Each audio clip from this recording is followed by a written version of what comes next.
High বন্ধুরা, diabetes নিয়ে কিছু কথা বলতে চাই। ডায়াবেটিস একটা অনেক যদি বড় মাপের কিছু রোগ মনে করেন তাহলে তাই, আর যদি স্বাভাবিক কিছু মনে করেন তাহলে তাই। প্রকৃতির নিয়মের দেহে যা কিছু প্রয়োজন সব কিছুই দরকার আছে। তার মধ্যে আহ, চিনিরও প্রয়োজন আছে। যার শরীরে চিনির মাত্রা বেশি বা সুগারের মাত্রা বেশি তাকে বলা হয় ডায়াবেটিক্স। এখন ডায়াবেটিস কীভাবে কমাবেন? আহ, ডায়াবেটিস রোগীদের চিনি খাওয়া একটা ঝুঁকিপূর্ণ কাজ। তবুও যারা আহ, একটু মিষ্টি খান তাদের কাছে একটা অনুরোধ, মিষ্টি যতটুকু প্রয়োজন ততটুকু খাবেন, মাত্রার বাইরে খাবেন না। আর সাথে সাথে আপনারা চিনিবিহীন লাল চা বা কফি খাবেন, কারণ চিনি খাওয়ার পর আপনার সুগার বেড়ে যেতে পারে।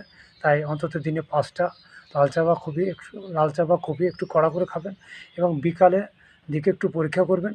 এবং 3 দিনের মাথায় আপনি 3 দিনে এভাবে 5টা করে লাল চা বা কফি চিনিবিহীন একটু কড়া করে খাবেন।